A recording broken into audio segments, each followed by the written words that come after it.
Hello भाई लोग, कैसे हो तुम लोग? तैयारी कैसा चल रहा है?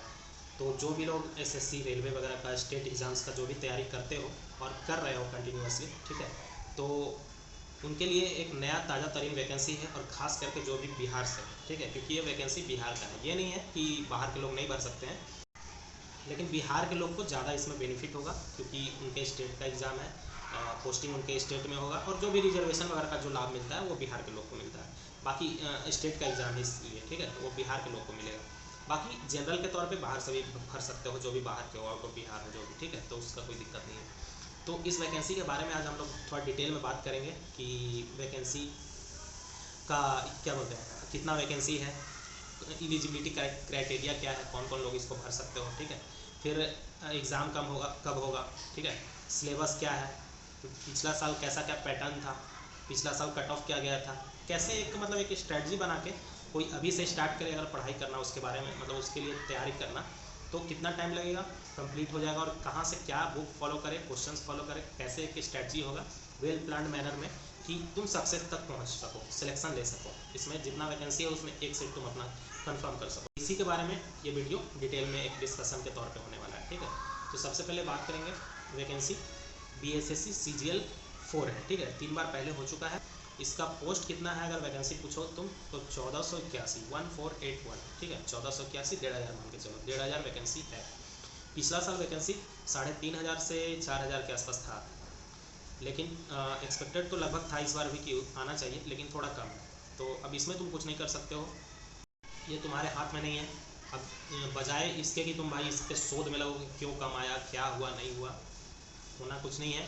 उससे अच्छा है कि तुम जो वैकेंसी है उसके लिए फाइट करो, क्योंकि जितना वैकेंसी है भाई उतने लोग सिलेक्ट होंगे और वो अपना सीट पक्का करेंगे, ठीक है। बजाय इसके ये टाइम तुम अपने पढ़ाई में लगाओगे तो तुम सिलेक्शन तक पहुँच सकते हो, ठीक है।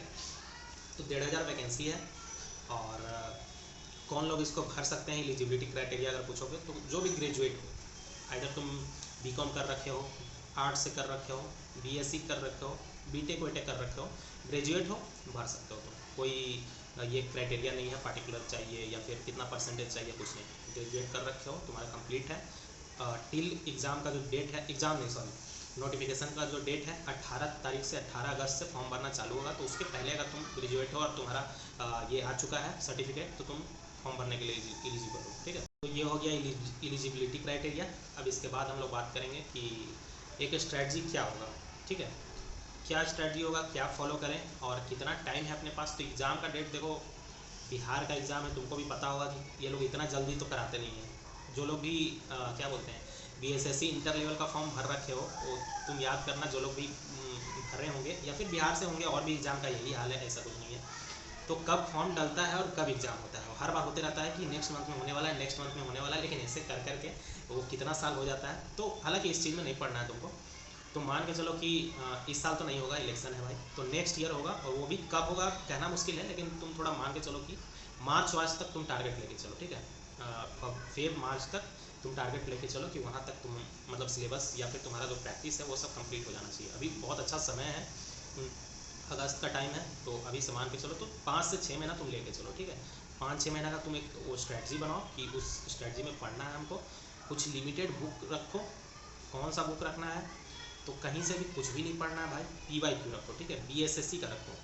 बीएसएससी जो भी एग्ज़ाम करवाता है, या फिर इंटर लेवल हो, सीजीएल हो, या फिर और भी कुछ एग्ज़ाम बीएसएससी करवाता है, ठीक है, तो उसका किरण पब्लिकेशन का बुक बहुत लोग फॉलो करते हैं, बहुत अच्छा होता है, वो तुम फॉलो कर सकते हो, और उससे ही तुमको क्वेश्चन प्रैक्टिस करते जाना है।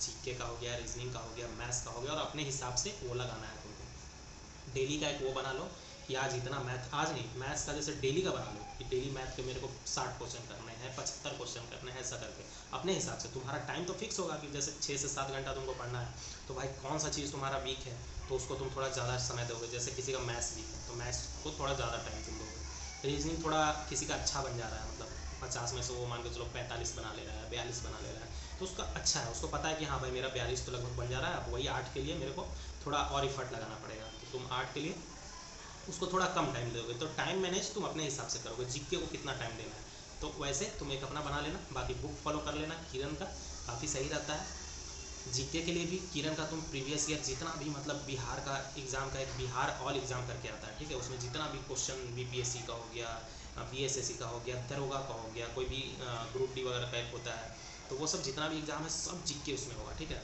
बिहार स्पेशल वगैरह सब। तो वो एक ले लेना, उससे तुमको पूरा जीके का निचोड़ हो जाएगा, और PYQ तुम लगाओगे ना भाई तो बहुत अच्छा कॉन्फिडेंट बनता है, और बहुत सारा सवाल उससे मैच भी करता है हर एग्ज़ाम में। तो ये चीज़ हो गया। रीजनिंग के लिए वही हो गया PYQ, मैथ के लिए वही हो गया, साइंस के लिए भी उसके लिए भी तुम PYQ सारा लगा सकते हो। बाकी पढ़ने के लिए घटना चक्र वगैरह आता है, ठीक है, तो घटना चक्र फॉलो कर सकते हो तुम साइंस के लिए। बाकी लूसेंट वगैरह भी है, तो तुमको जो सही लगे, घटना चक्र या लूसेंट कोई भी एक बुक ले लेना। ऐसा नहीं कि हर बुक लेते जा रहे हो, जितना ज़्यादा बुक रखोगे उतना दिमाग में वो चलते रहेगा, तो ज़्यादा बुक नहीं रखना है, लिमिटेड बुक रखो। जो भी बच्चे सिलेक्शन लेते हैं ना, वो बहुत ज़्यादा बुक का भंडार नहीं लगाते हैं, वो लिमिटेड बुक रखते हैं, अपना एक नोट्स बनाते हैं और उसको रेगुलर रिवाइज करते रहते हैं, रेगुलर फॉलो करते हैं। मूल मंत्र यही है, मूल मंत्र ये नहीं है कि बहुत सारा बुक खरीद के लेते आ रहे हैं, हर कोचिंग का मटेरियल लेके आ रहे हैं, बहुत सारा बुक लगा रहे हैं, यहाँ से मैथ्स वहाँ से मैथ, तो वो करने में तुम्हारा दिमाग हिल जाएगा, तो उतना करने का ज़रूरत नहीं है। कोई भी कम्पिटिटिव एग्ज़ाम में कोई भी एग्ज़ाम को फोकस कर रहे हो ना, तो उसके हिसाब से PYQ देखो पहले क्या क्या आ रहा है, और उससे इर्द गिर्द सारा सवाल का तुम्हारे पास एक बुक होना चाहिए या फिर नोट्स होना चाहिए, और उसी को मल्टीपल टाइम्स तुमको रिवाइज करना है। मैथ्स का क्वेश्चन बार बार लगाना है, तो ये चीज़ तुमको काम करेगा, ना कि बहुत सारा दुनिया भर का मटेरियल जमा करके रखते हैं, वो जंक बन जाता है टेबल पे, बस वो सजा के दिखाने का काम आता है कि मतलब कोई तुम्हारे यहाँ आया तो देख के बोल रहा है कि अरे भाई ये तो गर्दा रख ले एकदम पूरा। पटना उठना में कोई के रूम पे गया तो देख रहा है कि अरे बाप रे पूरा एकदम जो रैक वैक वगैरह है पूरा भर ले है, अरे भाई बिहारो पुलिस के रख ले हो, BPSC भी कर रहा था, तो पता चल रहा है कि हाँ पहले BPSC कर रहा था, फिर पता चला कि इन्हें बिहार दरोगा के आया फॉर्म तो उसमें लग गया, फिर इन्हें CGL के कभी आया तो CGL में लगल है, अब टीचर के आया है तो टीचर वाला में लगल है, स्टेट दे रहा है, कहाँ कर रहा है, तो इतना इधर उधर भटको मत, ठीक है। जो एक लेवल का एग्ज़ाम है तैयारी सबका करो, मतलब जैसे फोकस एक रखो कि इस एग्ज़ाम का हम कर रहे हैं, बाकी हाँ फॉर्म सबका डालो, और उस लेवल का जो एग्ज़ाम है उसके लिए बैठो, मतलब एग्ज़ाम दो, उससे मतलब एक आइडिया लगता है, फिर अगर अच्छा तैयारी रहेगा तो सिलेक्शन भी हो जाएगा, ऐसा कुछ नहीं है। लेकिन ये नहीं कि जो एग्ज़ाम का फॉर्म आया फॉर्म डाला आप उसके लिए पढ़ने लगे, वो एग्ज़ाम आया तो उसके लिए पढ़ने लगे, ऐसे नहीं। एक कंसिस्टेंट रखो, एक चीज़ पर फोकस रहोगे तभी तुम उस चीज़ को टैकल कर पाओगे, सक्सेस हो पाओगे, सिलेक्शन दे पाओगे, तो ये चीज़ है। तो सिलेबस लगभग तुमको बता ही दिए सब्जेक्ट क्या क्या है। फिर कट ऑफ का अगर बात करोगे कि कितना कट ऑफ जा सकता है, तो भाई देखो 150 का वो है, 150 क्वेश्चन रहेगा, 50-50-50, और 150 क्वेश्चन है, 4 नंबर तुमको मिलेगा सही करने पे एक क्वेश्चन का, गलत करने पे एक नेगेटिव हो जाएगा, ठीक है। तो 150 में मुझे नहीं लगता कि भाई तुम 130 से कम अटेम्प्ट करोगे तो कोई कुछ होगा तुम्हारा। जैसे जनरल का मैं बता रहा हूँ, कैटेगरी का तो थोड़ा अपना तुम देख लेना अपने हिसाब से। जनरल का तुमको 150 में 130 प्लस क्वेश्चन अटेम्प्ट करना पड़ेगा, और एक्यूरेसी भी लगभग तुम्हारा 115 से 120 एक्यूरेट होना चाहिए, मतलब बहुत ज़्यादा गड़बड़ नहीं होनी चाहिए। ऐसा नहीं कि 135 अटेम्प्ट किए उसमें 35 गलत हो गए, तो फिर कैसे होगा। तो जितना अटेम्प्ट करो एकदम लगभग एक्यूरेट होना चाहिए, तो लगभग 130 प्लस 130 से 35 तक तुमको ले जाना पड़ेगा अटेम्प्ट। मैथ्स रीजनिंग में कर सकते हो, साइंस में कर सकते हो, जीके में थोड़ा बहुत दिक्कत होगा, पूरा अटेम्प्ट नहीं किया जा सकता है जीके में, GS में, तो वो चीज़ रहेगा। हाई स्कोरर तुम्हारा हमेशा मैथ्स और रीजनिंग ही रहेगा, ठीक है। साइंस वाइंस भी बहुत हार्ड नहीं आता है, तो उसमें भी किया जा सकता है। और जो लोग साइंस बैकग्राउंड से होंगे वो तो मतलब बैकग्राउंड क्या होता है, बैकग्राउंड वही है कि जो पहले से वो चीज़ पढ़ रखा है तो उसको पढ़ना तो फिर से भी है, फिर है ही उसको भाई, ऐसा नहीं है। जो रेगुलर मेंटेन रखा होगा उसको ही याद होगा, जो रेगुलर नहीं रहता है उसको फिर से पढ़ना पड़ता है जब एग्ज़ाम आता है, तो ऐसा नहीं है कि वो सब याद रहता है उसको। तो ये चीज़ है। बाकी थोड़ा एक हेल्प मिलता है जो साइंस बैकग्राउंड से, कि हाँ वो सब देखा हुआ लग रहा है, पढ़ने में आसान होता है उसको, तो ये चीज़ है। तो सिलेबस बता दिए। कट ऑफ का बात करो तो अगर 600 नंबर का है, जैसे 150 क्वेश्चन है, 600 है, तो मेरे को लगता है जनरल का 460-70 के आसपास, उससे कम कट ऑफ नहीं जाएगा। क्योंकि अगर तुम पहले का देखोगे कि तब कितना हुआ था, तो कट ऑफ तो शायद आया भी नहीं होगा, तो बिहार कट ऑफ तो देता ही नहीं है जल्दी ये SSC एग्ज़ाम में। वो डायरेक्ट लिस्ट निकालता है, मेरिट लिस्ट की, किसका किसका हो गया, परसेंटाइल वगैरह बताता है, मार्क्स वाक्स जल्दी नहीं बताता है, आंसर की वगैरह नहीं देता है, तो ये चीज़ है।